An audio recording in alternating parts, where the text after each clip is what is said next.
පරිච්ඡේද 90 පැරණි සහ අලුත් කිසිවේ එළිදරව් පිළිබඳ සාක්ෂිය ශින්චන්ජි මාර්ග සම්මන්ත්‍රණයට පැමිණි සියලුම ඩේරුන්ව සම්මන්ත්‍රණකරුවන් සහ සමාජිකයන් හමුවීම සතුටක්. මම අද දවසේ මෙහෙවන්නා වන ශින්චන්ජි සභා පිළිබ් ගෝත්‍රයේ හේජේබෝ වෙමි. මුලින්ම සම්මන්ත්‍රණයට පැමිණි සැමටම ස්තුතියි. දැන් පැවැත්වෙන පරිච්ඡේද 90 පැරණි සහ අලුත් කිසිවේ එළිදරව් පිළිබඳ සාක්ෂිය හරහා ඉතා උනන්දුවෙන් ප්‍රතිචාර දක්වන බොහෝ දෙනෙක් සිටිති. මේද දෙවියන් වහන්සේට මහිමයක් හා ප්‍රීතියක් වන බව මම විශ්වාස කරමි. දැන් අපි දෙවියන් වහන්සේට කෘතඥතාවය පුද කිරීමෙන් යාඥා කිරීමෙන් අපි අද දවස ආරම්භ කරමු. අද දින පරිච්ඡේද 90 පැරණි සහ අලුත් කිසිමේ එළිදරව් පිළිබඳ සාක්ෂි යන මාර්ග සම්මන්ත්‍රණය මේ වටිනා කියන ජනතාවකට මඟ පෙන්වීම සම්බන්ධව ඔබට පියණි දෙවියන් වහන්සේ අතිශය ස්තුතිවන්ත වෙමු. දෙවියන් වහන්සේගේ වටිනා පවුල එක්සත් වී එක වචනයක් බෙදා ගන්නා විට අපට ගැඹුරු අවබෝධයක් ලබා දෙනු වෙනව. අපට අවශ්‍ය වන්නේ දෙවියන් වහන්සේගේ කැමැත්ත තේරුම් ගැනීම පමණි. එබැවින් කරුණාකර වචනේ සාක්ෂිය තුළින් දෙවියන් වහන්සේ විසින් හඳුනාගත් සැබෑ දිහිලිවන්තයෙකු ලෙස නැවත ඉපදීමට අපට උදව් කරන්න. අද ස්වර්ගය ගැන සිහින දකිමින් සම්මන්ත්‍රණයට සහභාගී වෙන ලොව පුරා සිටින සියලුම දෙනා ඇදහිල්ලේ අරමුණ සහ බලාපොරොත්තුව නැවත වතාවක් අවබෝධ කරගෙන ඔවුන් බයිබලයේ සාක්ෂි දරන ස්වර්ගයට ගෙන යනු මැතයි මම ප්‍රාර්ථනා කරමි. විශේෂයෙන්ම අසන දකින සෑම කෙනෙකුට ඔවුන්ගේ සිත් තුළ තේරුම් ගැනීම ඇති කරන බවත් ඔවුන් සියලු දෙනාටම අවශ්‍ය කරන්නා වූ දේවල් වලින්ගේ හදවත් පුරවමින් වචනය දෙන දේශකවරයාගේ කෙරෙහි ශුද්ධාත්මයන්ගේ අසීමිත කරුණාව වගුරුවන්න. මේ අවස්ථාවේදී දෙවියන් වහන්සේ පවණක් මහිමයට පත්ව නැත මම බලාපොරොත්තු වෙමි. දෙවියන් වහන්සේගේ අසීමිත කරුණාව සහ ආදරය අපි වෙත උතුරා යනු ඇතයි මේ සියලුම වචන යේසුස් වහන්සේගේ ශුද්ධ වූ නාමයෙන් යාඥා කරමි. ආමේන්. ඔව් දැන් සවන් දීමට කාලයයි. මේ පස්වන පාඩමෙන් පසුව අද දවසේදී අපි ඉගෙන ගන්නේ පැරණි ගිවිසුමේ සහ අලුත් ගිවිසුමේ පොරොන්දු එඬේරුන්. එනම් ද්විතීක පාඩම් මාලා අංක 6 තේමා යටතේ තමයි අද දේශනාව අසන්න යන්නේ. අද ඔබ පැරණි අලුත් ගිවිසුමේ ඇතුළු වෙලා බයිබල පොත් 66 සැබෑ අර්ථය සහ සැබෑව අවබෝධ කරගෙන මහත් කරුණාව ලැබුණු ඇතේ මම බලාපොරොත්තු වෙමි. අපි වටිනා පණිවිඩය ලබා දෙන පිලිප් ගෝත්‍රයේ උපදේශක ජේ ජුන්න ස්වාගම් ස්වර්ගය සහ සදාකාල ජීවනය ප්‍රාර්ථනා කරන ගෝලීය ගම්මානයේ සිටින සියලුම එඩේරුනි දෙදරුණු ශිෂ්‍යයනි ඔබ සියලු දෙනාම සාදරයෙන් පිළිගනිමු. මම ජේ ජුන් වෙමි. ශින්චන්ජි යේසු සභාවේ චුංජු සභාවේ පිලිප් ගෝත්‍රයේ චුංජු සභාවේ ප්‍රධානියා වෙමි. පරිච්ඡේද 90 පැරණි සහ අලුත් ගිවිසුමේ එළිදරව් පිළිබඳ සාක්ෂි ශින්චන්ජි මාර්ග සම්බන්ධන සහභාගී වෙන ඔබට ස්තුතිවන්ත වෙමු. අද දවසේ අපි කතා කර ඔබත් එක්ක මම කතා කරන දේශනා මාතෘකාව වෙන්නේ ද්විතීක පාඩම් මාලාව අංක 6 පැරණි සහ අලුත් ගිවිසුමේ පොරොන්දු එඬේරා යන්න වගේ. ප්‍රධාන පාඨය වටපත් වෙන්නේ මතය 1 එළිදරව් 1 1 ඉඳන් 3 එළිදරව් 2 සහ 3 එළිදරව් 10 එළිදරව් 22 16. අද මාතෘකාවට අදාළව එඬේරුන් බොහෝ දුරට බයිබලයෙන් කියවා ඇතෙන්නත් පුළුවන්. එමෙන්න ඔබගේ සමහරකෝ දැන්ටම දන්නත් පුළුවන්, සමහර අය නොදැන ඉන්නත් පුළුවන්. කෙසේ වුවද අද දවසේ මෙම දේ වචන අසන්නා වේලාවේදී ඔබගේ හදවතේ දොර විවෘත කරන තමයි මම බලාපොරොත්තු වෙමි. ඒ විට ඔබට තවත් වතාවක් පැරණි සහ අලුත් ගිවිසුමේ පොරොන්දුවේ මේ ඉෂ්ට කරන්න කවුද පොරොන්දුව දුන්නේ, මෙන්ම පොරොන්දු එඩේලා කවුද, ඔබට ඒ තහවුරු කරගත හැකි කෙසේද සහ මේ සියල්ලන්ට වඩා වචනේ මොකක්ද යන්න වගේ පැහැදිලිව තේරුම් ගන්න පුළුවන් කාලයක් වෙනවා. සියලුම ප්‍රථමව අපි මුලින්ම බලන්න යනවා අද දවසේ මේ මාතෘකාවේ සාරාංශය. පොරොන්දු එඬේරා යනු දෙවියන් වහන්සේ බයිබලයේ කලින් පොරොන්දු වූ එඬේරායි. එනම් බයිබලයේ පොරොන්දු වෙච්ච එඬේරායි. බයිබලයේදී මේ ප්‍රධාන පොරොන්දු දෙකක් තියෙනවා. මේ පරණ ගිවිසුම සහ අලුත් ගිවිසුම කියලා. මේ පරණ ගිවිසුමේ එතකොට මේ පරණ ගිවිසුමේ පොරොන්දු එඬේරා යේසුස් වහන්සේ නතර අලුත් ගිවිසුමේ පොරොන්දු එඬේරා වන්නේ යේසුස් වහන්සේ සබස්වදා යවන දූතයා බවට පත් වෙන ඇත. එනම් ජය ගන්නා තැනැත්තයි. එසේනම් පොරොන්දු එඬේරා කරන්නේ කුමක්ද? එතකොට එයාව හඳුනාගන්නේ කොහොමද යන්න මෙතන සිට බයිබලය හරහා එකින් එක විමසා බලමු. බයිබලය තුල මේ වර්ග 4කට එඬේරුන්න බෙදන්න පුළුවන් විදිහක් තියෙනවා. පළමුව මේ අනාගත වාක්‍ය එඬේරු, සාමාන්‍ය එඬේරු, පොරොන්දු එඬේරු සහ අවසානයේදී බොරු එඬේරා ලෙස වෙන් කරලා තියෙනවා. පළමුව මේ අනාගත වාක්‍ය එඬේරා යනු දෙවියන් වහන්සේ කරන්න යන දේ ඒ ඉස්සරහට කරන්න යන දේ කල්දියා දැනුම් දීමන දෙවියන් වහන්සේ තෝරා ගන්න ලද එඬේරයි. වෙනත් වචන වලින් කිව්වොත් අනාගත වාක්‍ය වචන ලබා දීම සඳහා වාර්තා කිරීම සඳහා මෙවරක් ඇති එඬේරයි. යසායා, යෙරමියා, එසකියල් වැනි පැරණි කිසිම අනාගත වක්තෘන් ගැන අපිට සිතන්න පුළුවන්. දෙවෙනුව සාමාන්‍ය එඬේරුන් ඉන්නවා. එතකොට ඒ මොනවාද පොරොන්දු එඬේරා ඉෂ්ට කර ඇති දේ ප්‍රකාශ කිරීමට තමයි එයාගේ මෙහෙවර බවට පත් වෙන්නේ. සාමාන්‍ය එඬේරුන් අතර මෝසස් කාලයේ සිට පළමුව පැමිණීම දක්වා මෝසස්ගේ නීතිය දේශනා කළ අය සහ යේසුස් වහන්සේගේ පළමුව පැමිණීම සිට අද දෙවන පැමිණීම දක්වා වැඩ කළ අය මේ කට්ටියට ඇතුල් වෙනවා. ඒගොල්ලෝ හැමෝම සාමාන්‍ය එඬේරු. තුන්වෙන්න පොරොන්දු එඬේරා. එතකොට මේක තමයි අද දවසේ මාතෘකාවන අතර මෙයා තමයි ගොඩක්ම වැදගත්ම එඬේරා. මේ පොරොන්දු එඬේරා. එයා තමයි දෙවියන් වහන්සේගේ අනාගත වාක්‍යයට අනුව පොරොන්දුවට අනුව මේ බයිබලෙ කලින් පොරොන්දු වෙලා ඉන්න එඬේරා තමයි මේ පොරොන්දු එඬේරා කියලා කියන්නේ. මේ බයිබලයේ පොරොන්දු එඬේරා කියන්නේ මේ පරණ කිසිම පොරොන්දු එඬේරා සහ අලුත් කිසිම පොරොන්දු එඬේරා අපිට බෙදන්න පුළුවන්. අවසාන වශයෙන් අපි ඉගෙන ගන්න යනවා මේ බොරු එඬේරා කියන්නේ කවුද යන්නවක. මේ වචනාර්ථයෙන්ම කියන්න ලෙසම ඔහු අසත්‍ය නම් බොරුව සත්‍ය නොවන දේ උගන්වන එඬේරා බවට තේරුම් ගන්න පුළුවන්. මේ ව්‍යාජ එඬේරා අදහස් කරන්නේ සාතන්ට අයත් සාතන්ගේ එඬේරා ලෙසයි. අද මේ අවස්ථාවේදී අපි පැරණි හා අලුත් කිවිසුමේ පොරොන්දු එඬේරා ගැන ඉගෙන ගන්නවා. පළමුව අපි ඉගෙන ගමු පැරණි කිවිසුමේ පොරොන්දු එඬේරා ගැන අපි ඉගෙන ගන්න යනවා.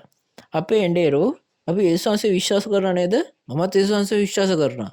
නමුත් කෙසේවද මේ පැරණි කිවිසුමේ යේසුස් වහන්සේගේ නම අනාගත වාක්‍ය කියලා තිබුණේ නැතුණාට හැබැයි එහෙනම් කොහොමද ඇයි අපි මේ ගැලවුම් කරුලස යේසුස් වහන්සේ විශ්වාස කරන්නේ ඇයි? අපි මේක බයිබල අනුකූලව ගිහිල්ලා බලන්න ඕනේ. අපි ගිහිල්ලා කියමු යොහන් 5:39ට ගිහිල්ලා කියමු. ලියවිල්ල සදාකාල ජීවනයේ ඇත්තේ නුඹලා සිතන බැවින් නුඹලා අයවස් හොයන්නා වූය. ඒවා මා ගැන සාක්ෂි දෙයි.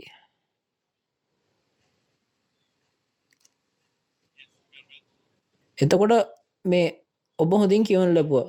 දැන් මේ බයිබලයේ මෙතන කියලා තියෙන්නේ මේ පරණ කිවිසුමේ යේසුස් වහන්සේ ගැන සාක්ෂි දරන බව තමයි මෙතන කියලා තියෙන්නේ.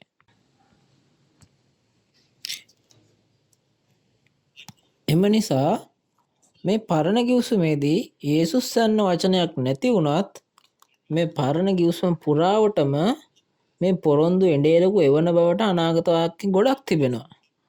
එතකොට මේ අනාගත වාක්‍ය තමයි යේසුස් වහන්සේ ඉෂ්ට කරනු ලැබුවේ. එතකොට දැන් මේ පරණ කිවිසුමේ පොරොන්දු එඬේරා ගැන අනාගත වාක්‍ය සහ ඒවා ඉෂ්ට වූ ආකාරය ගිහිල්ලා අපි බලන්න යනවා.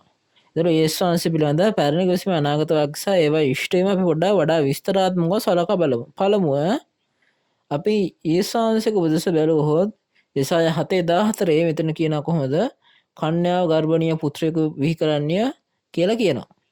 එතකොට දැන් මේ පොරොන්දුවට අනුව මතෙව් 1:18 ඉඳන් 23 වචන වලට අනුව අපිට දකිනවා මේ පළවෙනි පැමිණීමේදී මේ කන්‍යා මරියගේ ශරීරයෙන් ශුද්ධාත්මයන්ව පිළිගෙන එයා තමයි යේසුස් වහන්සේ විදිහට මේ යේසුස් වහන්සේ විදිහට උපත ලැබුවේ. ඒ කියන්නේ කන්‍යා මරියතුමියගේ ශරීරය තුල තමයි ශුද්ධාත්මයන් මෙතන ගිහිල්ලා ඒ ශුද්ධාත්මයන් මාර්ගයෙන් තමයි යේසුස් වහන්සේ පිළිසිඳ ගත්තේ. තවද මීකා 5:2දී මෙම ගැලවුම් කරු බේත්ලෙහෙම පුත්‍ර බනවද පොරොන්දු වෙලා. ඉතින් යේසුස් වහන්සේ ඉපදෙනට රෝම අධිරාජ්‍යයා මේ සංගණනයක් සෙනගගේ සංගණනයක් ගන්න අනකල අතර ගලීලේ නාසරෙතින් ජීවත් වූ යෝසෙප් සහ මරියා බෙත්ලෙහෙමට ගිය.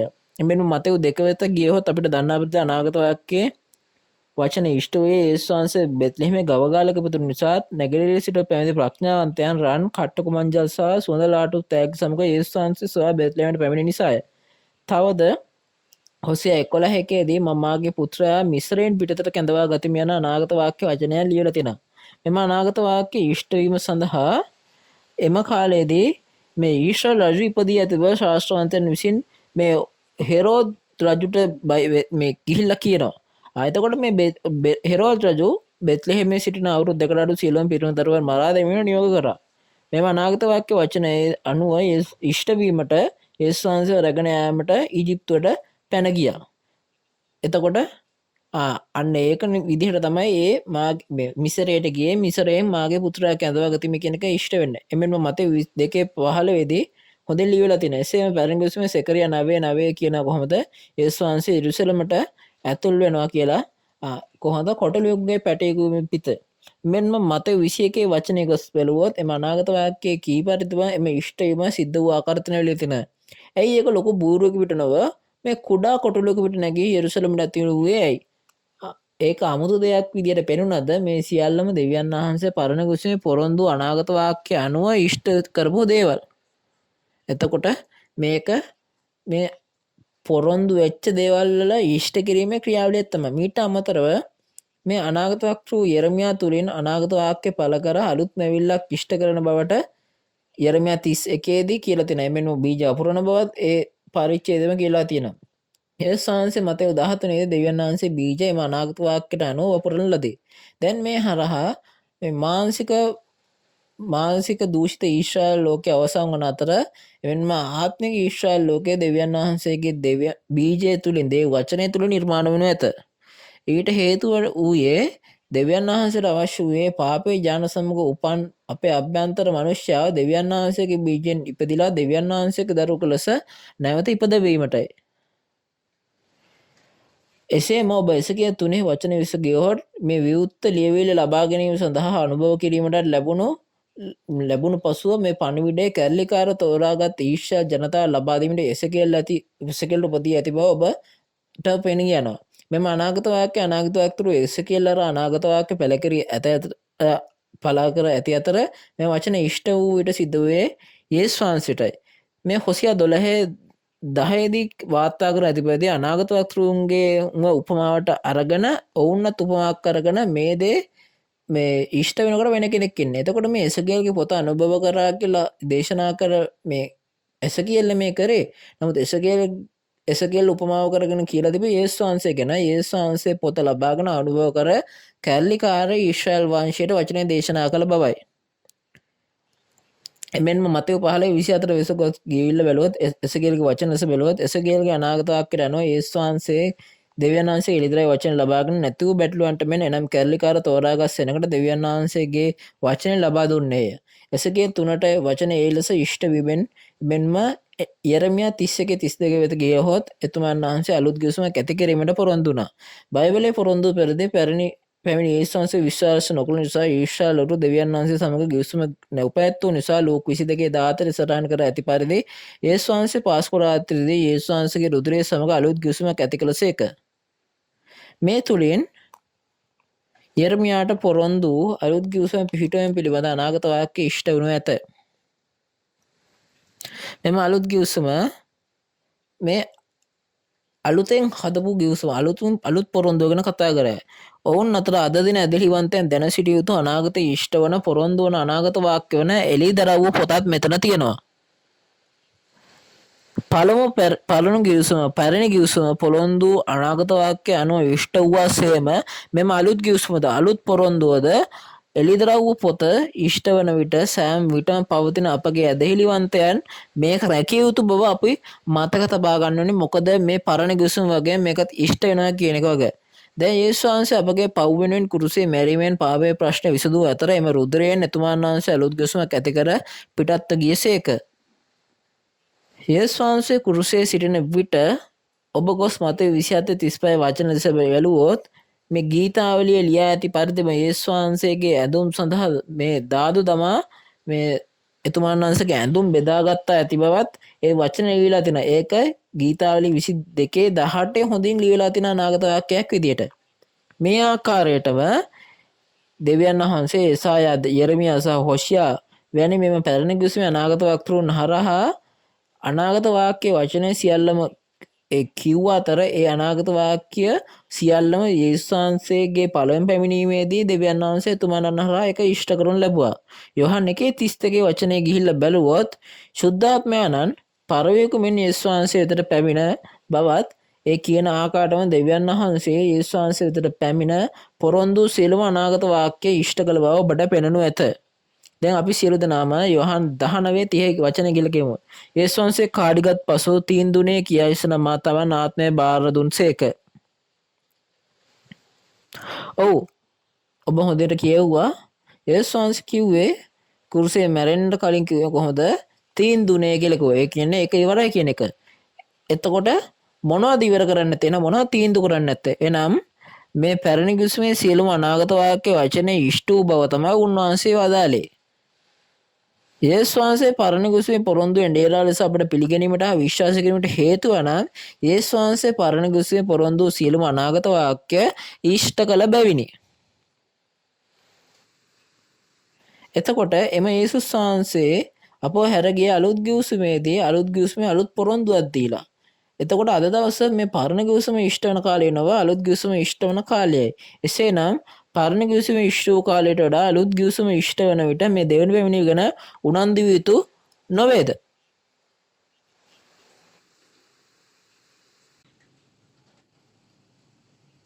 මෙතෙන් සිට අපි කතා කරන්න මේ පණිවිඩය තමයි අද මාතෘකාවේ වැදගත්ම කොටස බවට පත් වෙන ඇත. මේ අද අපට අද දවසේ අදාළ වන වචනය වන අතර ඒ යේසුස් වහන්සේ පොරොන්දු අලුත් කිවිසුමේ පොරොන්දු එඬේරාගෙන වනු ඇත. පරණ කිවිසුමේදී මේ යේසුස් වහන්සේ ගැන බොහෝ අනාගත වාක්‍ය තිබුණාseම අලුත් කිවිසුමේ සුභාරංචි 40 ලිදරා පොතේද පොරොන්දු එඬේරාගෙන බොහෝ අනාගත වාක්‍ය ඇත. විශේෂයෙන්ම ලිදරා පොතේ සෑම පරිච්ඡේදයකම පොරොන්දු එඬේරාගෙන අඩංගු බව පැවසීම අතිශෝක්තියක් නොවේ. දෙවියන් වහන්සේ යේසුස් වහන්සේ සහ මේ වචනේ විශ්වාස කරන්නන් නම් අනාගත වාක්‍ය වචනේ සැබෑ වන විට අපි මේ වචනය ගැනද දැනුවත් විය යුතු නොවේද? දැන් අපි බලන්න යන අලුත් කිවිසුමේ සුභාරංචි 4 සහ එළිදරව්වේ අනාගත වාක්‍ය වල පොරොන්දු එඬේරාගෙන පොරොන්දු වෙලා තියෙන්නේ කොහොමද කියන එක වගේ. සියල්ලන ප්‍රථම අපි එළිදරව්ව 1 ඉඳන් 3 කියවමු. ඉක්මනින් විනට ඕන දේවල් නම් දෙවියන් වහන්සේ තමන්ගේ දාසයන් දක්වන පිළිස යේසුස් ක්‍රිස්තුස් වහන්සේට දුන්නා වූ යේසුස් ක්‍රිස්තුස් වහන්සේගේ ලිදරව් කිරීමේ උන්වහන්සේ තමන් දූතයා කාරණ කොටගෙන තමන් මෙහෙකරු වූ යොහන්ට දන්වා එවුසේක. ඔව් දෙවියන් වහන්සේගේ වචනය ගැනත් යේසුස් ක්‍රිස්තුස් වහන්සේගේ සාක්ෂිය ගැනත් එනම් තමා දුටු සියලු දේ ගැන සාක්ෂි දුන්නේය. මේ අනාගත වාක්‍ය වචන කියන්නාද අසන්නෝද හිඩියෙන් ලත කාරණා පවත්වන්නෝද ආශිර්වාද ලත්වේය. බක්නිසාද කාලය ළඟය. ඔව් සියල්ලන් ප්‍රථමව එළිදරව් 1:1 දී මේ අලුත් කිවිසුමේ එළිදරව්වේ මේ එළිදරව් කිරීමේ ක්‍රියාවලිය ගැන තමයි මෙතන කතා කරන්න ලබන්නේ. මේ එළිදරව් පොත යන්නේ අදහස් කරන්නේ කොහොමද? යේසුස් වහන්සේ ගෝලයෙකු අපෝස්තල යොහන් තමයි මේක ලියවිලා තින්නේ. එළිදරව් 1:1 දී ලියවිලා තින්නේ යේසුස් ක්‍රිස්තුස් වහන්සේගේ එළිදරව් කිරීමේ කියලා කියන. ඒ කියන්නේ මොකද? යේසුස් වහන්සේ තමයි එළිදරව් කරපු නැත්තා ඉන්නේ. මේ එළිදරව් කිරීමේ වචනේ දාස්සන්නේ මේ දකින්න පුළුවන් කෙනෙක් වගේ. එතකොට දෙවියන් වහන්සේගේ අතේ මුද්‍රා දැබූ එළිදරව් පොතේ අනාගත වාක්‍ය ලෙසම සටහන් කර තිබ්බා. එතකොට මේ යේසුස් වහන්සේ මේ පොත ලබාගෙන විවෘත කර ඒ විවෘත කර නිසා දැන් මේ මුද්‍රා දැබූ පොතක් නම විවෘත වූ පොතක්. ඒතර යේසුස් වහන්සේ විවෘත කර ඉෂ්ට කර එළිදරව්ව යොහන් දුටු බව කියන ලැබේ. එනම් එළිදරව් පොත ඔහු දැක ඇති බවයි. ඔහු තමයි එතකොට මේක දැකලා තමයි ඔහු මේක දර්ශනාත්මකව දැකලා තමයි ලිව්වේ. එළිදරව් එකේ තියෙන්නේ කොහොමද? එළිදරව් කිරීමේ ක්‍රියාවලිය කොහොමද කියන එක වගේ. ඒක අපිට මේ ඉහත පින්තූර හරහා අපිට දකින්න පුළුවන්. පළමුව මේ දෙවියන් වහන්සේ අතේ දෙවියන් වහන්සේගේ දකුණු අතේ මුද්‍රා තැබූ පොතක් තියෙනවා. එය උපමාවලින් මුද්‍රා තැබූ එළිදරව්වේ අනාගත වාක්‍ය තියෙනවා කියලා තියෙනවා. එතකොට මේක කිසිම කෙනෙකුට තේරුම් ගන්න බෑ. නමුදු එළිදරව් 5 සහ 6 පරිච්ඡේදවලදී මේ යේසුස් වහන්සේ මේ මුද්‍රා තැබූ පොත ගැන ඒ විවෘත කරා. එතකොට මේ විදිහට යේසුස් වහන්සේ අවුරුදු 2000කට පෙර මේ පොරොන්දු අලුත් කිවිසුමේ මුද්‍රා තැබූ වචනේ විශ්වාස කර එළිදරව් කර බැවින් මේ පොතේ අනාගත වාක්‍ය දැන් සැබෑ බවට පත් වී ඇත. අතර ඔහු තම සේවකයන්ට ලබා දෙනු ඇත. දෙවියන් වහන්සේ මේ එළිදරව්වේ වචන තම සේවකයන්ට එළි කිරීමට දෙවියන් වහන්සේගේ කැමැත්ත විය. එම නිසා මේ දෙවියන් වහන්සේ ඉක්මනින් සිදුවිය යුතු දේවල් තම සේවකයන්ට දක්වනවාස් දෙවියන් වහන්සේගේ විවෘත කළ පොත මේ දේවදූතයන් ලබා දුන්න අතර දේවදූතයා විවෘත කළ පොත යොහන්ට දුන්නේ. එවිට යොහන් පොත ගැන අනුභව කළේ. මේ යොහන් නම් ඔහු තමයි කාපු තැනැත්තා තමයි ඉක්මනින් වෙන්නට තිබිය යුතු දේවල් සහ ඉක්මනින් කළ යුතු දේවල් සේවකයන් පවසන ලද පොරොන්දු ඉඩේරා මේ ඉතාමත්ම වැදගත් කරුණකි. එයට හේතුව නම් යේසුස් වහන්සේගේ මෙම එළිදරව් කිරීම තුළින් එක එඬේරෙක් යොහන් තැනට එන්න එක එඬේරෙක් එනවා. ඔහු තමයි පොරොන්දු එඬේරා මාර්ගයෙන් තමයි මේක ලබා දෙන්නේ. එසේනම් මේ පොරොන්දු එඬේරාගේ පොරොන්දුව කුමක්ද? මේ ඉක්මනින් සිදුවන දේවල් කියන කොහොමද එළිදරව්වේ තියෙනා වූ සිදුවීම්. මෙතන කියන කොහොමද මොකද සිද්ධ වෙන්නේ කොහොමද මේ සේවකයන්ට පෙන්වන්න කියලා කියන. එතකොට කවුද මේ සේවකයෝ කියලා කියන්නේ? එළිදරව් 7 වෙත ගියහොත් මෙතන ගෝත්‍ර 12ක එක ගෝත්‍රයක 12 බැගින් 1,44,000 මුද්‍රාකට ඇති බව ඔබට පෙන්වනු ඇත. එළිදරව් 7 වුණ හඳුන්වන්නේ සේවකයන් ලෙසයි. එබැවින් මුද්‍රා තබා ඇති අය සහ මුද්‍රා ලබාවීමට ලබන තැනැත්තා යන දෙදෙනාම ගෝත්‍ර 12ට අයත් දෙවියන් වහන්සේගේ සේවකයන් බවට පත්වන අතර මෙම සේවකයන් ගෝත්‍ර 12 1,44,000 බවට අපිට පවසන්න පුළුවන්. දැන් අපි මේ දක්වා අන්තර්ගතයේ සාරාංශගත කරොත් ඉක්මනින්ම සිදුවීමට නියමිත දේවල් එනම් එළිදරව් පොතේ සඳහන් සිදුවීම් ගැන තම සේවකයන්ට පවසන ලෙස දෙවියන් වහන්සේ තම දූතයන්ට උපදෙස් දුන අතර යොහන් මෙම දේ ලබාගෙන යොහන් මෙම දේවල් දේවදූතයාගෙන් ලබාගෙන උපදෙස් දුන් පරිදිම මේක කියනවා. එතන මේ අවස්ථාවේ වැදගත් දේ නම් අද දවසේ එළිදරව් පොතේ ඉෂ්ටයෙන්ම එළිදරව් ලබාගෙන දේශනා කතා කරනවා. එතකොට මේ කතා කරන්නේ මේ දේශනා කරන යොහන් මේ මීට අවුරුදු 2000කට පෙර සිටි අපොස්තල යොහන් ගැන නෙමෙයි කතා කරන්නේ. හොෂියා 12:10 කියන්නේ කොහොමද? දෙවියන් වහන්සේ අනාගත අක්තුරුන්න උපමාව යොදාගෙන වුණ උපමාවක් ඉදිරියගෙන කිව්වා වගේ. මේන් අදහස් කරන්නේ අලුත් යොහන් අවුරුදු 2000කට පෙර මේ ගෝලයා යොහන්ගේ මුවාවෙන් අලුත් ගුස්මේ පොරොන්දු එඬේරා විදිහට තමයි යාව ඒ කාලෙත් කිව්වේ. නමුත් ඉෂ්ට වෙනකොට මොහු තමයි එඬේරාගේ මේ අලුත් යොහන් කියන නම අනාත නාමය කියලා අපි ගන්නවා. එතකොට එළිදරව් 1-2 විතර ගිහිල්ලා බැලුවොත් අලුත් යොහන් දෙවියන් වහන්සේගේ වචනය සහ යේසුස් ක්‍රිස්තුස් වහන්සේගේ සාක්ෂිය එනම් අවුරුදු සියල්ලගෙන සාක්ෂි දරනවා. එතකොට මේකෙදි කියන්නේ කොහොමද? යොහන් මේ දෙවියන් වහන්සේ සහ යේසුස් වහන්සේ වෙනුවට කතා කරන තැනැත්තා බවට පත් වෙනවා. මේ දෙවියන් වහන්සේගේ වචන නිසා යේසුස් වහන්සේගේ සාක්ෂිය එනම් ඔහු දුටු සියලුම දේ එකතු කිරීමකින් හෝ අඩු කිරීමකින් තොරව මේ අලුත් යොහන් කියනවා කියලා පොරොන්දු වෙලා තියෙනවා. එවෙන්ම 3 වන පදයේ පවසන අන්දමටම මෙම අනාගත වාක්‍ය වචන කියවන්නා සහ අසන්නා සහ ඒවා පවත්වන්නා ආශිර්වාද ලද්දෝ බව කියන ලබනවා. එතකොට මේ අලුත් ගිවිසුමේ එළිදරව්වේ වචනය අවුරුදු 2000ක් පුරාට මුද්‍රා 7කින් සහ උපමා වලින් මුද්‍රා තබා ඇති නිසා ස්වර්ගයේ හෝ පොළොවේ උඩ හෝ කිසියෙකුට මේක තේරුම් ගන්න බැරි වුණා. කෙසේ වුවද මෙම අනාගත වාක්‍ය එළිදරව් අනාගත වාක්‍ය වචන කියවන අය සිටින පැවසීම හුදේ පොත කියවීම යන්නේ නෙමෙයි. මෙතන කියන්නේ ඒ කියන්නේ මොකද්ද කියවීම වෙනවා ඒ තේරුම දන්නා පුද්ගලයෙකු එනම් මේ ප්‍රගුණ කර පුද්ගලයෙකු අපිට තේරුම් ගන්න බව ගැන මේ කියවන ගැන ප්‍රගුණ කළ පුද්ගලයෙක් ගැන කියනවා කියන එක. එතකොට මේ එළිදරව් වචනය සහ සැබෑ ඉෂ්ටයම යේසුස් වහන්සේගෙන් ලැබෙනු ඇත. මෙම අලුත් ගිවිසුම එළිදරව් ලැබුව අලුත් යොහන් හරහා තමයි මිනිස්සුන්ට පුළුවන් වෙන්නේ මේ සාක්ෂි වචනය තේරුම් ගන්න. එබැවින් එක කියවන්නෙක් සහ අසන්නන් ගොඩක් ඉන්නවා. මේ ආකාරයටම උන්වහන්සේ මේ කියන තැන එතකොට මේ ආශිර්වාද ලද්දෝ කියන්නේ කවුද? මේක සාක්ෂි වචනේ මේක විශ්ව අහලා ආරක්ෂා කරන කට්ටිය. එතකොට මේ ආකාරයට මේ ගෝලීය ගම්මානයේ සිටිනා වූ සියලුම ඇදහිලිවන්තයෝ අවුරුදු 1000ක් පුරාවටම බලා සිටි මෙම අනාගත වාක්‍යයේ සැබෑව දැකීමට, ඇසීමට, තේරුම් ගැනීමට සහ විශ්වාස කිරීමට හැකි කාලයක් පැමිණලා තියෙනවා. සමිඳුන් වහන්සේගේ දෙවන පැමිණීමේදී යේසුස් වහන්සේ දෙවියන් වහන්සේගේ ආත්මයන් 7 සහ මේ තාරකා 7 සමග ක්‍රියා කළහ. එදිරව 1:20 දී තාරකා 7 සභාවේ රන් පහන් රුක්සතේ මණ්ඩපයේ දූතයන් 7 දෙනාව මේ තරු 7කට සමාන කරා. මේ විදිහටම යේසුස් වහන්සේ මේ රහසක් කළා තිබ්බ දූතයන් 7 දෙනා පිහිටීමෙන් කාර්යය ආරම්භ කරා. එතකොට ඔවුන් තමයි දෙවෙනි පැමිණීමේදී ස්වාමීන් වහන්සේට මඟ පහදන දූතයන් 7 දෙනා බවට පත් වෙන්නේ. කෙසේ වෙතත් එළිතරව 2 සහ 3 පරිච්ඡේද වලට ගිය විට අපිට පෙනී යන්නේ නිකොලාතයන් නම් සාතන්ගේ කණ්ඩායම් විසින් මෙම දූතයන් 7 දෙනාගේ මණ්ඩපයට ඇතුළු වූ බවත් යේසුස් වහන්සේ පිහිටුව මෙම පණිවිඩකරන 7 දෙනාම නිකොලාතයන් සමග එකට එකක් වඩ පත්වලා ඔවුන් පව් කළ බවත් අපිට දකින්න පුළුවන්. මෙම අවස්ථාවේදී යේසුස් වහන්සේ එක් මිනිසෙකු තෝරා ගන්නවා. ඔහු මේ අලුත් ගිවිසුමේ පොරොන්දු එඬේරාවන අතර එළිදරව් 1:10 සහ ඊට ඊට පසුව තිබෙන පදවල මේ දකුණු අතේ මේ ඊළඟට සිටින්නා වූ යේසුස් වහන්සේ දකුණු අත තබන්නා වූ මේ යේසුස් වහන්සේ තෝරා ගන්නා වූ අලුත් යොහන් බඩපත් වෙනවා. මේ යේසුස් වහන්සේ මේ ඩේරාට එළිදරව් 2 සහ 3 ඇති සියලුම අන්තර්ගතයන් සහ රහස පෙන්වූ අතර පසුතැවිලි වීමේ ලිපිය යවන ලෙස පණිඩුකරයන් 7 දෙනාට පසුතැවිලි වීමේ ලිපිය යවන ලෙසද උපදෙස් දුන්නා. එතකොට මේ හැම දෙයක්ම කිව්වේ එක පුද්ගලයාට දුන්නේ. එහු තමයි යොහන් කියලා මේ අවුරුදු 2000කට පෙර ලියන වෙලාවේ ඇති ගෝලයා යොහන් ඉෂ්ට වෙන අවස්ථාවේදී මේක ඉෂ්ට වෙන අවස්ථාවේ ඉන්නා වූ අලුත් යොහන්. එතකොට අපට පැවසුවේ පසුතැවිලි වුණ පමණක් නොව සතුරාවන නිකොලාතයන් සටන් කර ජය ගන්නා ලෙසත් එතන කියනවා.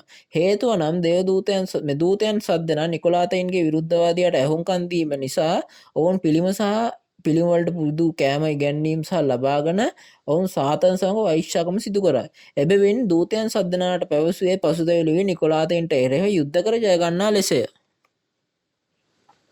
එමෙන්ම මෙම ස්ථානයේදීව මෙම නිකොලාතයන් නම් සාතන්ගේ කණ්ඩායමක සටන් කර ජය ගන්නා තැනැත්තා පෙනී සිටින අතර ඔහු ජය ගන්නා තැනැත්තා ලෙස කියනු ලැබේ.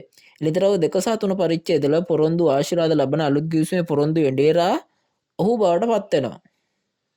මක් නිසාද ඔහු සටන් කර ජයගත් හේතුවෙන් පොරොන්දු එඬේරාට කුමන ආකාරයේ ආශිර්වාද ලැබේදයි අපි ලිතරව 2:17 කියවා බලමු.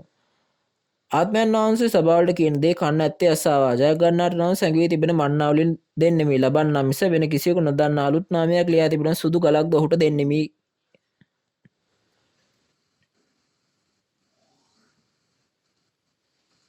ඔබ හොඳින් කියවනු ලැබුවා. මේ ඔබ ගොස් මේ පොරොන්දුවේ ආශිර්වාද අන්තර්දෙස බැලුවොත් ජය ගන්නා තැනැත්තාට සදාකාල ජීවනයේ ආහාර වන සැඟවුණු මන්නාද විනිශ්චය කිරීමේ බලය ඇති සුදු ගලකද බලය ලබා දෙන බව පැවසුවා. එමෙන්ම තවත් මේ සියලු ජාතීන් පාලනය කිරීමට පුළුවන් වූ යදණ්ඩක් ලබා දෙනවා කියලා කියනවා. එපමණක් නොව දෙවියන් වහන්සේ යේසුස් වහන්සේ සහ ස්වර්ග රාජ්‍යයේ ජයග්‍රාහකයා සමග සිටින බවත් එම ජයග්‍රාහකයා යේසුස් වහන්සේ සමග සිංහාසනයේ වාඩි වෙන බවත් යේසුස් වහන්සේ පොරොන්දු වෙලා තියෙනවා. එම නිසා එළිදරව් පොතේ ඉෂ්ට වීමේදී දෙවියන් වහන්සේ යේසුස් වහන්සේ සහ ස්වර්ගයේ සිටින ජයග්‍රාහකයා වෙත යාම දෙවියන් වහන්සේ යේසුස් වහන්සේට සහ අවසානයේ ස්වර්ගයට යන මාර්ගය බව අපට තේරුම් ගත හැකිය.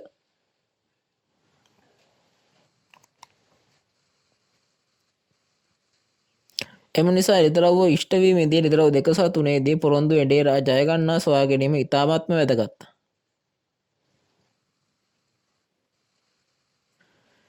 එසේම එළිදරව් 10 වාර්තා කර ඇති අලුත් ගිවිසුමේ පොරොන්දු එඬේරා වන්නා වූ දූතයා මාර්ගයෙන් යේසුස් වහන්සේ දෙන විවෘත පොත ලබාගෙන අනුභව කරන අතර මෙම පොතේ වචනේ දේශනා කිරීමේ මෙහෙවරද ඔහුට ලැබෙනු ඇත. පළමු පැමිණීම අවස්ථාවේදී එසකියල් 3 විවෘත වූ ලියවිල්ල අනුභව කිරීමෙන් පසුව කැරලිකාරී උදේව් ජනතාවට යේසුස් වහන්සේ මේ වචනේ සාක්ෂි දුන්සේක.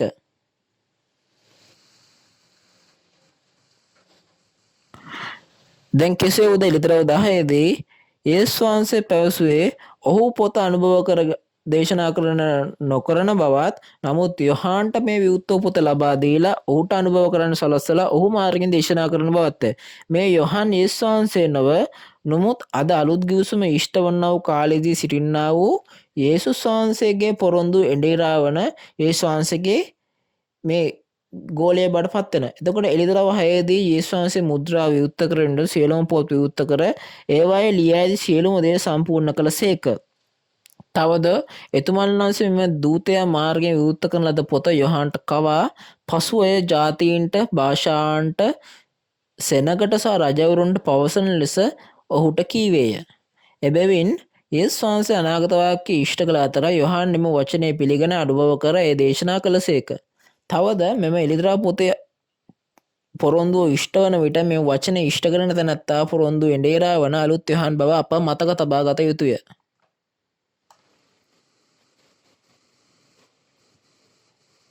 එම නිසා මෙම පොත තවදුරටත් දෙවියන් වහන්සේගේ අතේවත් යේසුස් වහන්සේගේ අතේවත් දේවදූතයා තුලවත් නොව. නමුත් යොහන්ගේ බඩේ තමයි තියෙන්නේ. ඒ තේරුම් ගත හැකි නේද? වෙනත් වචන වලින් කිව්වොත් අලුත් යොහන් හැර දැන් කිසියෙකු මේක දන්න කවුරුත් නැහැ. එතකොට එබැවින් අලුත් ගිවිසුමේ අනාගත වාක්‍ය සහ එහි ඉෂ්ටයෙන් වචනය සම්පූර්ණයෙන් වටහාගෙන ප්‍රගුණ කරන එකම එඬේරා අලුත් යොහන් වන අතර ඔහු ඇවිදින බයිබලයක් බවට පත් වෙනවා. එසේ නොවේද? එබැවින් දැන් මේ පොත අනුභව කරපු තැනැත්තා එළිදරව් 22 8 මෙන් මේ පොතේ සියලුම සිදුවීම් දැක ඇති සහ අසා ඇති අය තැනැත්තා බවට පත් වෙලා අලුත් යහන්ගේ තැනැත්තාන අලුත් යහන්ගෙන් සාක්ෂිය ලබා ගන්න ඕනේ අපි සියලු දෙනා. එවිට තමයි අපි සියලු දෙනාට මේ එළිදරව්වේ සිදුවීම් මොනවද කියලා දැක ගන්න පුළුවන් වෙන්නේ. එසේම සෑම රටකම ඇදහිලිවන්තයන් දැනගත යුතු අනුගමනය කළ යුතු සාක්ෂි වචනය දෙවියන් වහන්සේ නීතිය බවට පත්වනවා නොවේද? එම නිසා යේසුස් වහන්සේගේ මාර්ගයේ පණිවිඩකරුවා සභාවන් වලට යවන්න පොරොන්දු වුණා. අපි එය ගිහින් කියමු එළිදරව් 22:16. යේසුස් වන මම සභාවන් උදෙසා මේ දේවල් ගැන නුඹලාට සාක්ෂි දෙන්නට මාගේ දූතයා වෙමි. මා වනාහි දාවිද්ගේ මුල සහ වංශය දීප්තිමත් පහන් තාරකාවය. ඔබ හොඳින් කියවනු ලැබුවා. එළිදරව් 22:8 පවසන්නේ එතකොට මේ දේවල් අසා ඇති තැනැත්තා වන්නා වූ යොහන්නම් මම කියලා තමයි කියන්නේ. එළිදරව්වේ ඉෂ්ටයුමේදී යේසුස් වහන්සේගේ එළිදරව්වේ මුළු සෑම පරිච්ඡේදයකම පදයෙන් පදය සම්පූර්ණ කරන විට අලුත් යොහන්නේ සියල්ල අසා දිටුවා. ඔහු තමයි එළිදරව්වේ සාක්ෂිකරු බවට පත් උනේ. එතකොට මෙම එඬේරා තමා දුටු ඇසූ දෙයට සාක්ෂි දෙන දෙවියන් යේසුස් වහන්සේගේ දූතයා බවට පත් වෙනවා. මේ දේවල් එළිදරව්වේ සිදු ඉෂ්ට වෙන්නා වූ ස්ථානයේ සිට සාක්ෂි දීමට සියලු සභාවන් වෙත මාගේ දූතයා එන බව යේසුස් වහන්සේට පැවසුවා. එසේනම් යේසුස් වහන්සේගේ දූතයා පැමිණ එළිදරව් පොතට සාක්ෂි දීම අවශ්‍යව නොවේද?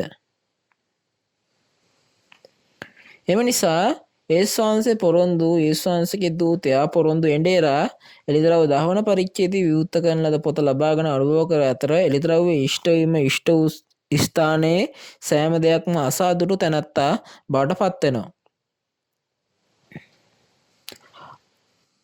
ඔහුට තමයි පුළුවන් වෙන්නේ සියලුම සුභාරංචි 4 සහ එළිදරව්වේ ඉෂ්ට වීම සාක්ෂි කරන්න. දැන් අලුත් ගිවිසුමේ සියලුම පොරොන්දු එඬේරා මාර්ගයෙන් ඉෂ්ට වී ඇතනම් පොරොන්දු එඬේරාගෙන් අසා සාක්ෂි පරීක්ෂා කිරීමේ කාලිය නොවේද? ඔබ ඒ පරීක්ෂා කර ඒ සත්‍ය නම් අනාගත වාක්‍යයේ ඉෂ්ට වීම පිළිබඳ විශ්වාස කර ගැලවීම ලැබුව අයෙකු බවට පත්විය යුතුයි.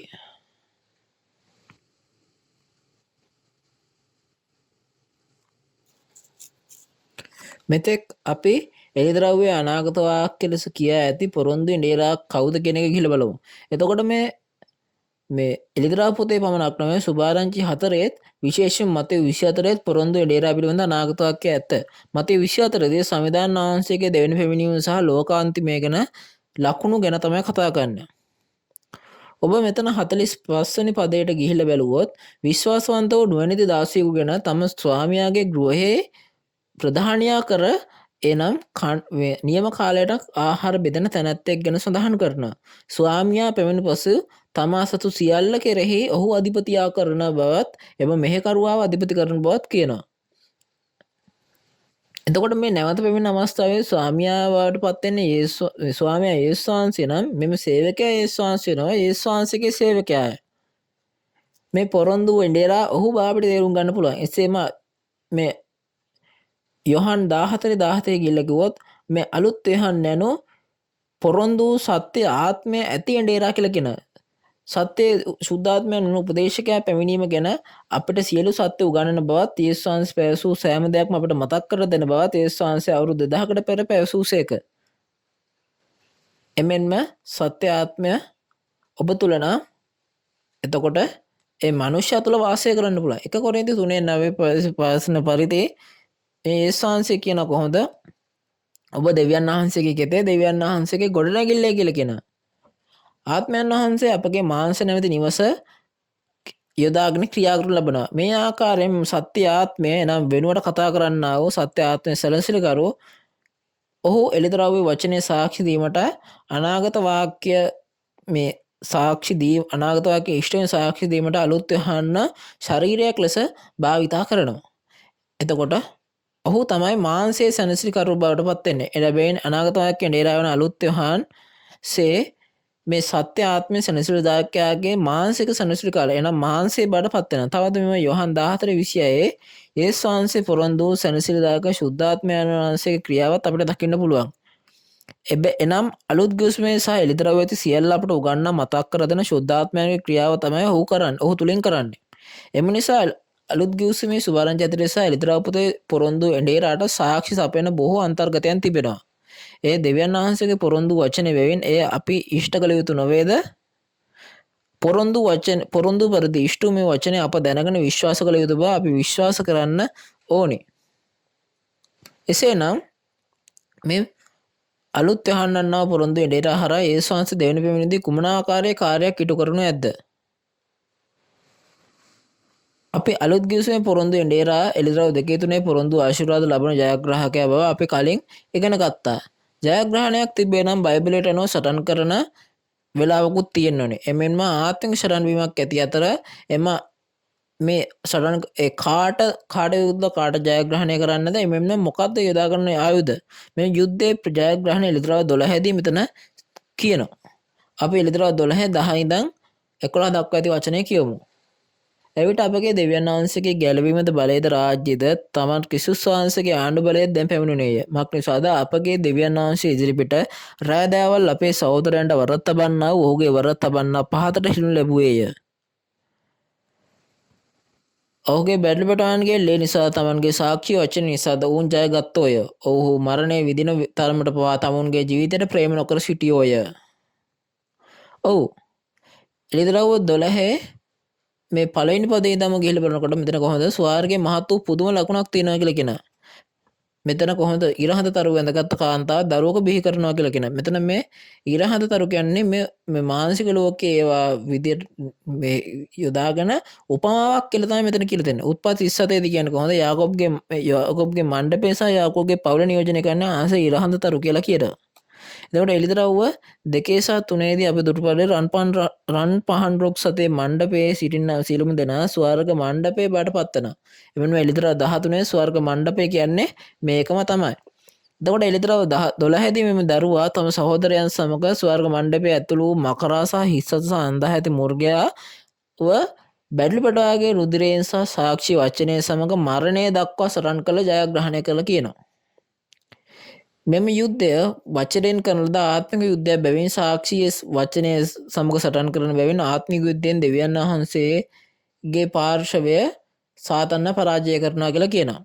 එළිදරව් 12 දී සටන් ජයගෙන මකරාගේ සමූහයෙන් ජය ගන්නා තැනැත්තා අවසානයේදී දෙවියන් වහන්සේගේ රාජ්‍ය බලය සහ ගැලවීමට ගෙන එනවා කියලා පොරොන්දු වෙලා තිනවා. මේ එළිදරව් 12 සටන් කර ජය ගන්න අය හරහා එළිදරව් 15 දී දෙවියන් වහන්සේ ඔවුන් යොදාගෙන මේ උදාහසේ පාත්‍රයක් ලෙස යොදාගෙන ඇදහිල්ලෙන් වැටුණු සහ විනාශයේ කාර්යයන්ගේ සිටින්නා වූ තැනැත්තන්ට ඔවුන් සෑම දුටු දෙයක්ම සාක්ෂිකරුවන් වන මොහු ඔවුන් මකරාගේ සමූහය සමග සටන් කර ජය ගන්නවා කියලා කියනවා. ඊට පස්සේ එළිදරව් 16 වෙනි පරිච්ඡේදයට ගියහොත් මේ ඇදහිල්ලෙන් වැටෙන්නන්ට සහ විනාශකාරයන්ට මේ සියලු ජාතීන් රැවටු අයට මේ උදාහසේ පාත්‍රය වත් කර ඇදහිල්ලෙන් අත්තලහා විනාශ කරන්නන්න විනිශ්චය කරනු ඇත. එබැවින් එළිදරව් 18 දී සියලු අශුද්ධාත්මවල වාසස්ථාන වෙන බැබිලෝනේ විනිශ්චය කරනු ලබන අතර සියලු ජාතීන් රැවටුණු මේ මිනිස්යන් දෙවියන් වහන්සේ ඔවුන් සමග සිටින දෙවියන් වහන්සේගේ රාජ්‍ය වෙන සාක්ෂි මණ්ඩප දේවාලිකාවට ගෙනෙනු ඇත. ස්වාමීන් වහන්සේගේ දෙවන පැමිණීමේදී ගැලීමේ වාසස්ථාන වෙන දෙවියන් වහන්සේගේ අලුත් රාජ්‍ය සහ අලුත් ජාතිය නිර්මාණය කරන්නේ කෙසේද? එළිදරව් පොතේ ඉෂ්ට වීමේදී නැවත පැමිණෙන යේසුස් වහන්සේ පොරොන්දු එඬේරා සමග එකක් බවට පත් වී පළමු පැමිණීමේදී යේසුස් වහන්සේ වෙපුරු බීජවල ඵල නෙලා ගන්න ලබනවා. එළිදරව් 14 දී පොරොන්දුට අනුව යේසුස් වහන්සේගේ බීජයෙන් උපන් අය අස්වැන්න නෙළුම් ලැබේ. තවද එළිදරව් 7 දී එම පරිච්ඡේදය සඳහන් ආකාරයට මුද්‍රා තැබීමෙන් එළිදරව් කිරීමේ වචනේ මුද්‍රා කර ඇති අතර ඔවුන් හරහා ගෝත්‍ර 12 නිර්මාණය කර ඇත. මෙම ගෝත්‍ර 12 යේසුස් වහන්සේගේ රුධිරය දුන් රාජ්‍ය සහ පූජකයන් වෙන අතර මුද්‍රා තබා ලද ගෝත්‍ර 12 1,44,000 බවට පත් වේ. සම්විධාන වහන්සේගේ දෙවන පැමිණීම නිර්මාණය කරන ලද මෙම දෙවියන් වහන්සේගේ රාජ්‍ය මේ නෝවා සහ ලොත්ගේ කාලයේ බෙන් පෙර පාප යුගයෙන් අවසන් වූ පසු අලුතින් සාදනු ලබන අලුත් රාජ්‍ය, අලුත් ජනතාව, අලුත් ගෝත්‍ර 12 බවට පත්වනු ඇත. ඒ කාලේ ලොත්ගේ හා නෝවාගේ කාලයේ මේ පාප යුගය අවසන් වෙනවා. එතකොට ඒ කාලෙදී පාපය අයින් වුණා වගේ දැනුත් අයින් වෙලා එතන තමයි දෙවියන් වහන්සේ සහ දෙවියන්වහන්සේගේ ස්වර්ගය පැමිණ එකක් බවට පත්වන ස්ථානයක් පිටපත් වෙන්නේ. මේ ආකාරයෙන් බයිබලයේ පොරොන්දු වචනය හරහා පොරොන්දු එඬේරා ජය ගන්නා සහ දෙවියන්වහන්සේගේ රාජ්‍යයේ ගෝත්‍ර 12 සොයා ගැනීම මාර්ගයෙන් පවකුමා ලබා ගැනීමටත් දෙවන පැමිණීමේ ගැලවීම සහ ස්වර්ග රාජ්‍ය ළඟා වීමටත් මාර්ගයයි. ආදරණීය ඇදහිලිවන්ත ඒ පවුල අපි අද එළිදරව් 14 සහ 7 පරිච්ඡේදවල පොරොන්දුවට අනුව බයිබලයේ පොරොන්දුව ඉෂ්ට කරන්නට අපි දෙවියන් වහන්සේගේ බීජයෙන් උපන් අය අසන්නලා බයිබලයේ හරහා පරීක්ෂා කොට සියලු සුද්ධවන්තයන් එළිදරව්වේ වචනේ මුද්‍රා කර යුතුය. එළිදරව්වේ පොරොන්දු ගෝත්‍ර 12 සමග අපි මේ ප්‍රධාන මාර්ගය නිර්මාණය කළ ස්ථානයට යන්න ඕනේ. එම ස්ථානය තමයි පොරොන්දු එඬේරා සිටින්නා ශින්චොන්ජි ඒ සභාවයි. අලුත් ගිවිසුමේ පොරොන්දු එඬේරා හරහා ශින්චොන්ජිය බයිබලයේ අද දෙවියන් වහන්සේගේ බීජයෙන් උපන් අය අස්වැන්න නෙළීමේ කාර්ය සිදු කරනවා.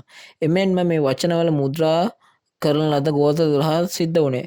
එතකොට මා විසින් මස්වැන්න නෙළනද අයෙක්ද නොලැබූ අයෙක්ද යන්න වගත් වචනේ මුද්‍රාව නිසා මම ගෝත්‍ර 12ට අයත් වන්නේද යන්න බවත් අපි මුලින්ම සිතා බැලිය යුතු නොවේද? බයිබලයට අනුව අස්වැන්නෙලා මුද්‍රා තබා දෙවියන් වහන්සේගේ ගෝත්‍ර 12 රාජ්‍යයේ සමාජිකයන් බවට පත්වීමට අප සියලුම දෙනා ස්වර්ගයේ සහ සදාකාලික ජීවනයේ ආශිර්වාද ලැබෙනු ඇතැයි මම බලාපොරොත්තු වෙමි. අපි සියලු දෙනා එළිදරව් 21:6 ගොස් කියවමු. උන්වහන්සේ මට කතා කොට ඒවා ඉෂ්ට වුණේය. මම අල්ෆා සහ ඔමේගාය, පටන් ගැනීම සහ අන්තිමය. පිපාසය ඇත්තාට මම ජීවන වතුර උල්පතෙන් නොමිලේ බොන්නට දෙන්නෙමි. ඔව් ඔබ හොඳින් කියවන්න ලැබුවා. මේ ආකාරයෙන් යේසුස් වහන්සේ මේ එක් එඬේරකු සහ අලුත් යහන් ජයගත් තැනැත්තා වෙත පැමිණ ඒ ඉෂ්ට කිරීමෙන් අලුත් ගිවිසුමේ සුභාරංචි අතරේ සහ එළිදරව්වේ පොරොන්දු අනාගත වාක්‍ය ඉෂ්ට කළසේක. එළිදරව් 21:6 දී මම අල්ෆා සහ ඔමේගාය එනම් පටන් ගමන සහ අන්තිමය කියලා තමයි කියන්නේ.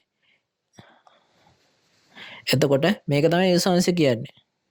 ඔව්. මෙතනද කියන්නේ කොහොමද? අපි ඉගෙනගත් දේවල් අවසානයයි. දෙවියන් වහන්සේගේ පෞකාරුසන ගලවා ගැනීමට පරණ ගිවිසුමේ පොරොන්දු එඬේරාගේ සැබෑ වාටපත් උනේ යේසුස් වහන්සේය. අලුත් ගිවිසුමේ සභාව සදා යැවීමට පොරොන්දු අලුත් ගිවිසුමේ පොරොන්දු එඬේරා එළිදරව් 10 විවුර්තෝ පොත සහ එළිදරව් 12 සහ 2 3 පරිච්ඡේදවල ජයගත් තැනැත්තාය.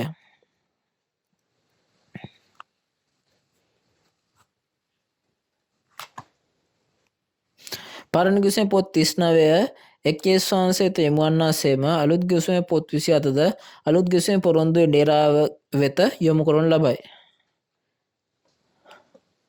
මේ ආකාරයෙන් පොරොන්දු එඬේරා ගැන දැන ගැනීම සඳහා අපට බයිබලය ලියා ඇත.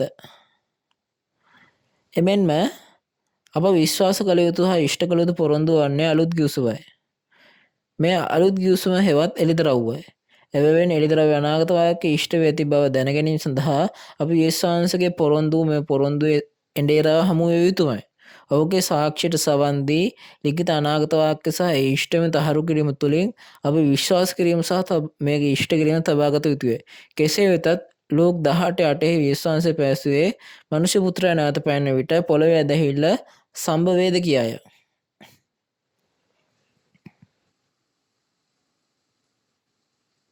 එතකොට ස්වාමීන් වහන්සේගේ දෙවෙනි පැමිණීමේදී යේසුස් වහන්සේ අනුගමනය කරන ඇදහිල්ල අප තුළ තිබිය යුතු නොවේද? තවද එළිදරව්ව 22:18 ඉඳන් 19 අපි ගිහිල්ලා බලුවොත් ඔබ මේ එළිදරව්වේ පොතේ වචන වලින් එකක් හෝ අඩු කළොත් එකතු කළොත් ඔබට ස්වර්ග රාජ්‍යයට ඇතුළු වීමට නොහැකි බව ඔබට පවසීය. එකතු කිරීමට හෝ එකතු නොකිරීමට හෝ අඩු නොකිරීමට ඔබ වචනේ දැන සිට නොවේද? එහෙනම් ගැලවීම ලැබීමට පළමු පැමිණීමේදී යේසුස් වහන්සේ දැන ගැනීමට අපට සිදුවාසේම දෙවෙනි පැමිණීමේදී අලුත් ගිවිසුමේ පොරොන්දු එඬේරාව දැන ගැනීම තුළින් තමයි ගැලවීමේ මාර්ගය ලබාගත හැකි වෙන්නේ. අද දවසේ එළිදරව් පොත සම්පූර්ණ වන විට එළිදරව් පොතේ සියලුම ඉෂ්ට වීම දකින එළිදරව් පොත ලබාගෙන අනුභව කරන සාක්ෂින සැබෑ සාක්ෂිකරු වන අලුත් ගිවිසුමේ පොරොන්දු එඬේරා සිටිනු ලැබේ. මෙම අලුත් ගිවිසුමේ පොරොන්දු එඬේරාගෙන් එළිදරව් පොත ඉගෙනගෙන දෙවියන් වහන්සේ කැමැත්ත දන්නා සහ විශ්වාස කරන සැබෑ ඇදහිලිවන්තයෙකු බවට පත්විය යුතු අතර එමගින් අප ගැලවීම ලබාගත යුතුය.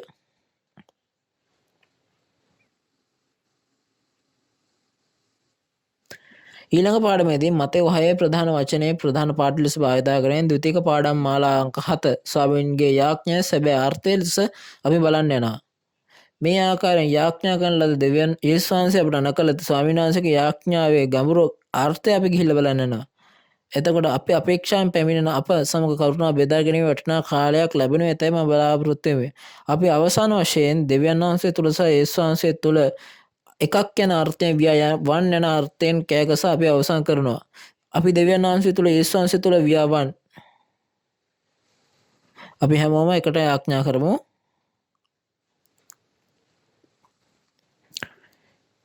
ස්තුතිවන්ත වන්නා වූ කෘතඥ පුරකන්නෝ පියාණනි දෙවියන් වහන්සේ, ඔබගේ මහත් කරුණාව සහ ආදරය සඳහා මම වහන්සේට අවංක කෘතඥතාව පළ කරමු. විශේෂයෙන්ම එඬේරුන්ට සම්බන්ධකරුවන් සහ සියලුම විශ්ව ගම්මානයේ සියලුම ඇදහිලිවන්තයන්ට විවෘත වූ එළිදරව් වැසීමට හැකිවන පරිදි මාර්ග සම්මන්ත්‍රණයක් විවෘත කිරීමෙන් වචනයෙන් සමග එක්සත් වීමට අපට කරුණ ලබා දීම ගැන ඔබ වහන්සේට අවංක කෘතඥතාව පළ කිරීමට කැමැත්තෙමි.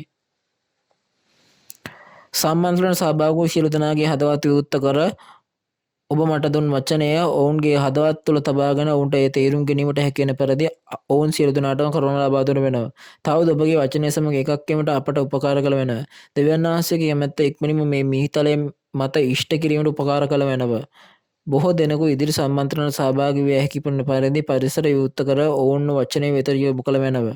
තවද බයිබලයේ වචනය පොරොන්දු එඬේර හඳුනා ගැනීමටත් පොරොන්දු එඬේර අසමක අප එකක් කිරීමට සත්‍ය සමග එකක් වීමටත් අපට ඇස් කන් සහ හදවත ලබා දෙන වෙනවා. අපගේ ගැලුම් කරුවන්නා වූ යේසුස් ක්‍රිස්තුස් වහන්සේගේ නාමයෙන් මේ සියලු වචන යාඥා කරමි. ආමේන්.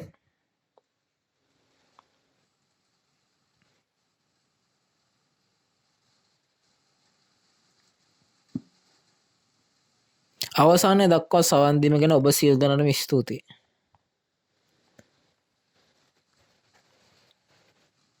අද මා ඔබ සමග බෙදා ගන්නා දේශනා මාතෘකාව වෙන්නේ ද්විතීක පාඩම් මාලා අංක 7 ස්වාමින්ගේ යාඥා සැබෑ අර්ථය යන්න වගයි. මෙම ආත්මික බීජය දෙවියන් වහන්සේගේ බීජය. ඊට ප්‍රතිවිරුද්ධ දේ වන්නේ යක්ෂයාගේ බීජය වෙනු ඇත. මේ බීජ වර්ග දෙක මත දනනවා විශාල ප්‍රතිඵලයක් ලැබෙනවා. ඒකෙන් ප්‍රතිඵල විශාල ලෙස වෙනස් වනු ඇත. රාජ්‍ය පැමිණීම ඔබ වහන්සේගේ රාජ්‍ය පැමිණීම යන කුමක්ද? ඒ ඊට වැදගත් දෙයක් වනු ඇත. අපි පැමිණෙන්නේ කොහෙන්ද? කවදාද? කොතනටද මේ රාජ්‍ය එන්නේ කියන අපි දැනගත යුතු නොවේද? වීඩියෝෙන් ඔබ දැක පරිදි එළඹෙන බ්‍රහස්පතින්දා ද්විතීක පාඩම් මාලා අංක 7 ස්වාමීන් වහන්සේගේ යාඥාවේ සැබෑ අර්ථය ගැන සාක්ෂි ලැබෙනු ඇත. අද වේලාව මෙන්ම දා වේලාවත් උදෑසන 10ටම ඔබගේ සහභාගීත්වයෙන් ජීවනයේ වටිනා වචනය අවබෝධ කරගනු ලබන්නා වූ කාලයක් බඩ පත් වෙන ඇත අපි බලාපොරොත්තු වෙමි. පරිච්ඡේද 90 පැරණි සාලුත් ගිවිසුම එළිදරව් පිළිපද සාක්ෂි සිංචන්ති මාර්ග සම්මන්ත්‍රණය මගේ ලෝපුරා පිපාසිත ඇදලිවන්තයන්ට වචනය ආහාර ලබා දෙන්නේ සිංචන්ජි යේසුස් සභාවේ නිල YouTube නාලිකාව හරහාය. අද ඔබට ඇසුණු පණවිඩයට අමතරව සිංචන්ජි යේසුස් සභාව සහ වචනය පිළිබඳ යම්කිසි ප්‍රශ්නයක් ඇත්නම් කරුණාකර ඔබ තිරේ දක්න සෑම එක් කලාපය සඳහා නියෝජිත අංකයම දන්න. අපි ඔබට සවිස්තරාත්මක සහ කාරුණික මඟ පෙන්වීම ලබා දෙන්නෙමු. දැන් අපි ස්වාමීන් වහන්සේ අපට ඉගැන්වූ ස්වාමීන්ගේ යාඥා සමග සිංචන්ජි මාර්ග සම්මන්ත්‍රණය අද දවසේ ක්‍රියාපටිපාටිය වසා දමමු. ස්වර්ගයේ ස්නාගේ පියන්නේ ඔබගේ නාමයට ගෞරව වේවා. ඔබගේ රාජ්‍යය වේවා. ඔබගේ කැමැත්ත ස්වර්ගෙමින් පොළොද කරවල ලැබේවා. අපගේ දවස් පුතා භෝජනය අපට අද දවසේදී ලබා දෙන වෙනවා. අපගේ ණයකාරයන්ට අප කමා කරන්නාක් වෙන් අපගේ ණයත් කමා කළ වෙනවා. පරීක්ෂාවන්ට අප නොපුණුවා නපුරාගෙන් අප කලවාගත වෙනවා. රාජ්‍යද බලයද මහිමද සදාකාල සදාකාලට ඔබ වහන්සේගේය. ආමේන්. අප හා එක් ඔබ සියලු දෙනාටම ස්තුතියි.